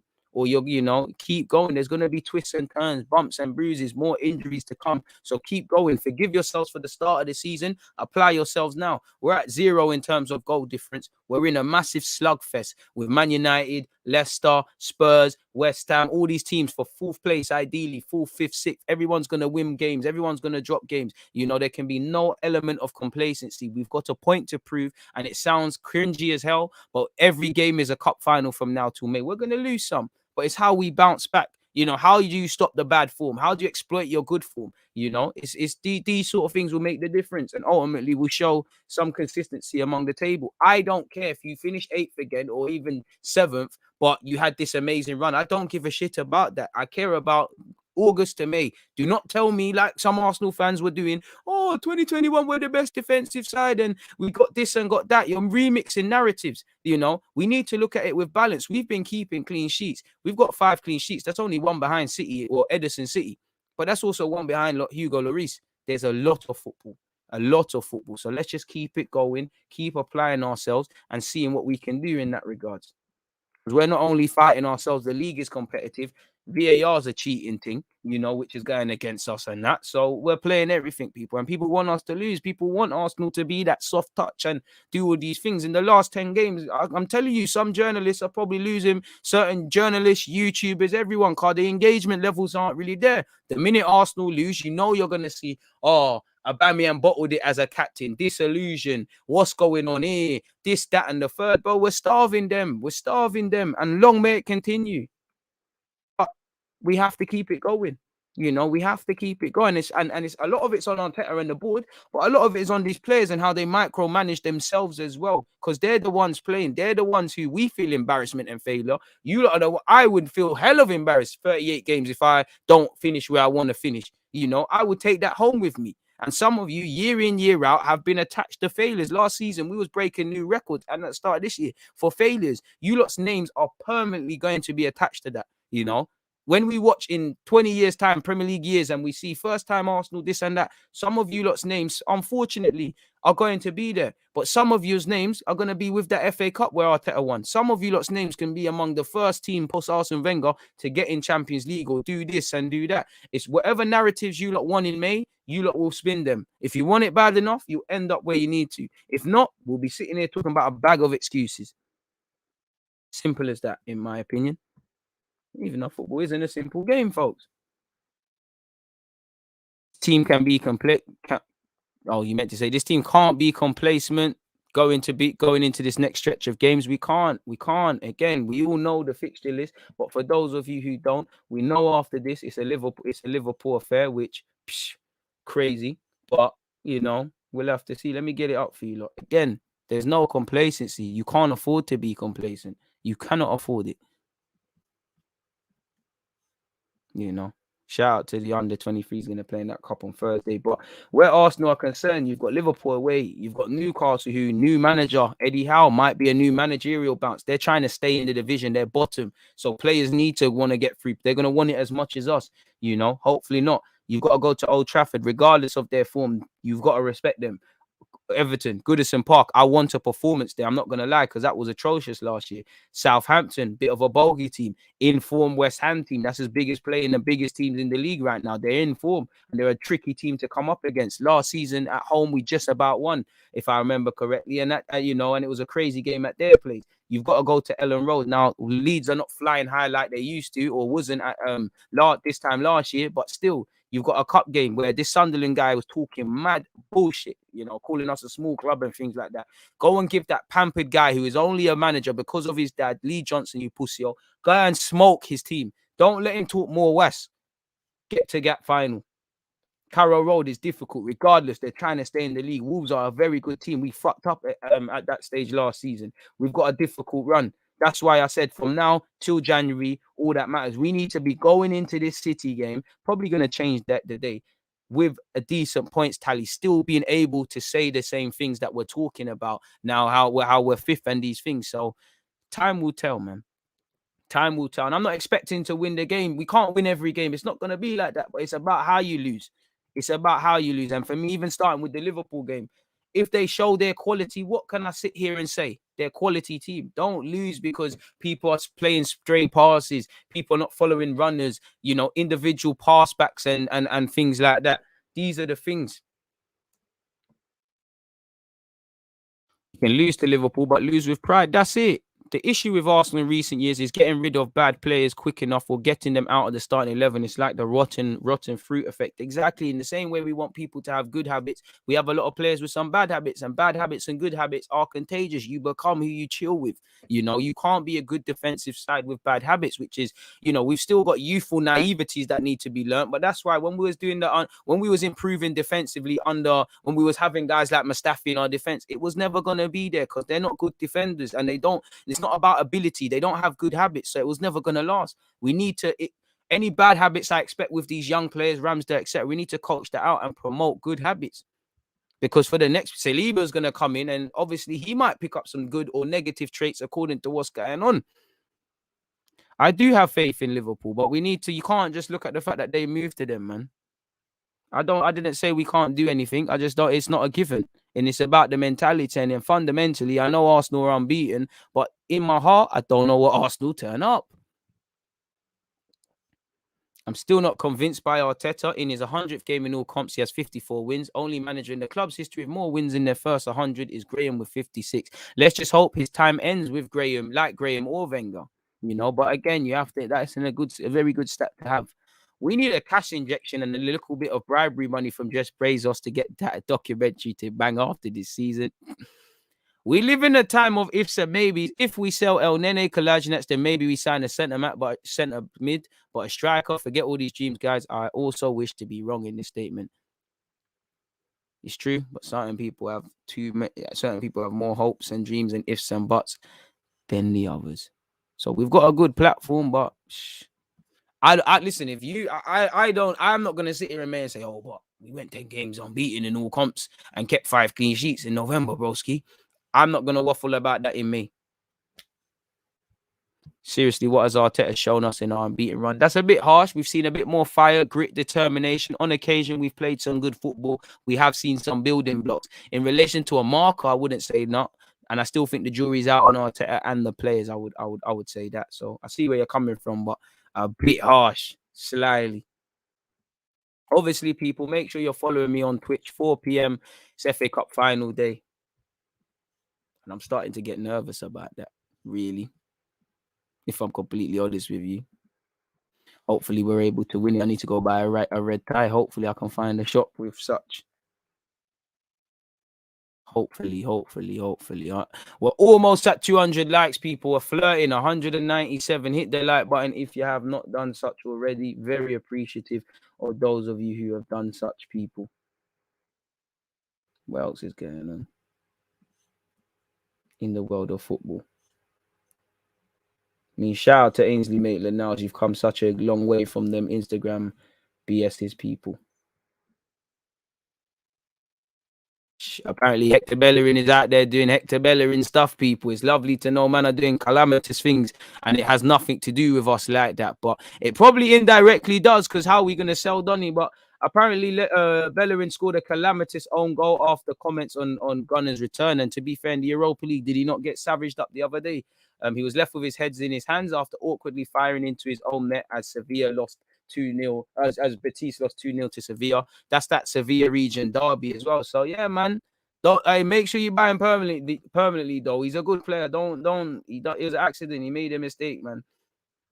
Bellerin's wavy. I mean, in an ideal, I really hope Torreira, Bellerin are given permanent tasks at the club. I would love for Torreira to turn around and say, yo, I'm cool in England, I want to stay, but I can't see that happening. So we need them to have good seasons, or with a year left on their deal, don't know what the hell is going to happen there.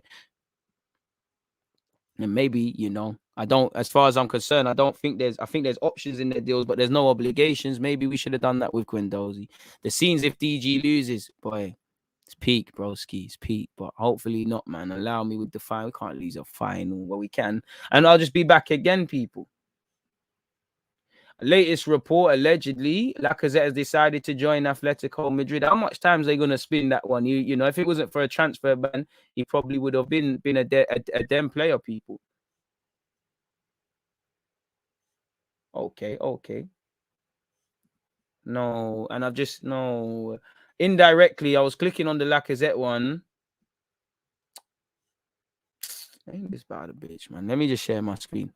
I don't know, man. I mean, I know Arsenal don't have any chance of getting him, but if you know me, you know it's a Karim Adeyemi thing. Apparently, Karim Adeyemi's agents has an offer from Atletico and Real Madrid. If this doesn't make sense, or you think I'm not speaking proper sentences. I've used Google Translate and I don't speak Spanish.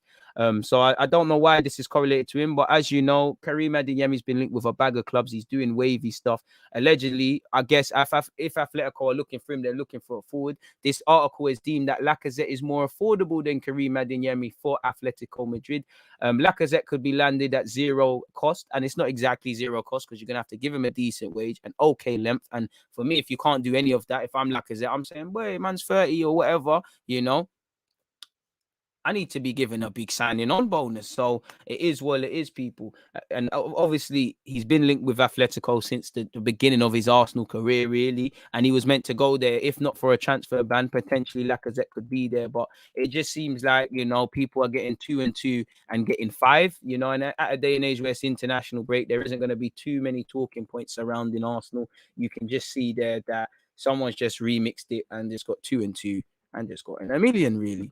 Lacazette, free transfer to Atletico. Yeah, for you guys, free transfer. As I said, people, make sure you're here at 4 o'clock. What's the time now, man? I should actually just get on with that as well, man. Cause I don't want to be out all day, man. Let me just go and buy it and forward and come back and that, man. Still overachieved if you lose this calm. Bro, I'm not gonna lie, I'm trying to win, bro. I'm trying to trying to have a little juice and you get me, trying to do my thing and you get me, be parading and we need to win. Man's got all the props ready. Cigar ready. No, you know my thing, not cigar, but cigar ready. Like, anyways, man, what else are you lot saying, man? And that's the thing. People will be fuming if Liverpool beat us. And all of the unbeaten thing goes out the window. This is why I say fans need to have logic and some common sense and give credit where due. Obviously, as much as we criticize, I think in life, you can't be, even where Arteta is concerned, you can still have your criticisms over Arteta. I've got them as well. But you can't be very vocal in condemning someone. I'm not saying because you said he's this, that, and the other, you need to be vocal with licking his ass paws and saying he's played well and all of the managed well and that. But if you're gonna praise him with such energy and aggression, negatively with such energy and aggression, you need to praise him with such. And I think the same goes for likewise, where there's a lot of OTT positive stuff. You need to ask the questions, really. As long as it's done without malice, I don't know what that is. It's a final, bro. It's a final. Anything can happen in the final. I don't know what any of that is. I just play football and talk football with you lot. Allow me. Let me browse the net for some more Arsenal stuff, man. You guys trying to drop me in it. Oh, to be fair with you, is this a new article? Maybe we've read this already, but let's look at this, people. It was never the same. Arsenal admits he should have quit Arsenal when Kroenke arrived at the Emirates in 2007.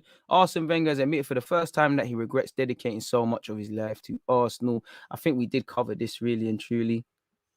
But he said, I should have gone somewhere else. My fatal flaw was that I loved too much. I identified myself completely with Arsenal, and that was a mistake. I regret it now, but there is no special reason for me to go there. And then obviously he said I could have gone to the France national team, the English national team 3 times. I could have gone twice to Real Madrid, to Juventus, PSG, and even to Manchester United. And, I just see that as that's like being with a woman and she said I could have cheated. I could have slept with what's my man from Snowfall and OV and Stormzy and just about anyone that they say the girl he says is nice and that it's not making much sense, man. He went on to say, it's the end of your life, like a funeral. On the day, everyone's nice to you, and 1 week before, you have faced a lot of criticism. I understand that. It's fake. People are fake. Apologies. I managed to control my emotions, but of course, the end of a love story is always sad. The meaning of my life was football, and sometimes I'm afraid to acknowledge it. I'm a hermit. I lived in a bubble, my own little triangle of home, training center, and football. I have the addiction dream, and when you have that, you don't develop some aspects of your personality that you should have. This guy is making me want to cry, man. I feel guilty because my main passion created selfishness. My passion for football made me not take care enough of the people around me. I would have loved to have had a bigger family, and now I'm so grateful to have my daughter. I try to repair things, but this desire not to lose makes you inhumane and destroys part of you. Women kill for love, and men kill because they hate to lose. I meet so many huge champions, and they only talk about what they lost. I seem to do that a lot as well. Success is easy to absorb, but the defeat remains forever. It hurts so much when we lose that sometimes I threw up. But Highbury was my soul, the Emirates my suffering. I could see that it would be more difficult because we started out with a project of 200 million, which we could basically afford, and finished at 428 million. The decisive point was 2007. It was the first time I could feel tensions in the boardroom because David Dean had an agreement to bring Stan Kroenke in, and I was torn between being loyal to the club and being loyal to David. So obviously David Dean's probably cost us then, along with all the people that were on the board that sold the fucking shares. But anyways, that's when I thought I had to go to the end of the project. But I still wonder if I did the right thing, because life was never the same. You did, man. Arsene Wenger, I'm going to praise you, but you gave your life for us to enjoy, and you've robbed yourself. So maybe that's something for people to consider. He said, before we lose the players at 30 years plus, afterwards we lost them at 25. So to work with restricted resources and still keep the club, at a level where we could pay our debts from 2006 to 2015, I personally think I did my best job. I always said I think that would be his thing. He said, I was not scared of anyone in football. Ferguson was the dominant figure in English football, and everyone was scared of him, from the press to the referees. But I was ready for the fight because it was a good opportunity to show that it's not only in England that you know how to play football. When you are fighting to win, you are two lions with only one desire, which is to eat the lion against you. I was not scared of anyone in football. Ferguson said, Arsene and myself are dinosaurs, but we didn't do so badly. I went 13 weeks without winning, but I was never near going through a whole season unbeaten. That achievement stands above everything else. And he also said, but sometimes I wonder if something was broken after the invincible season, because I achieved what I deeply wanted. Now it is linked to me that after I had achieved the highest level, I didn't do it again. True. And you should have won a lot more league titles, and you should have probably done a lot better in the Champions League, as should have Sir Alex Ferguson. I know he's won the Champions League, but I just feel that's one thing he could have won a bit more.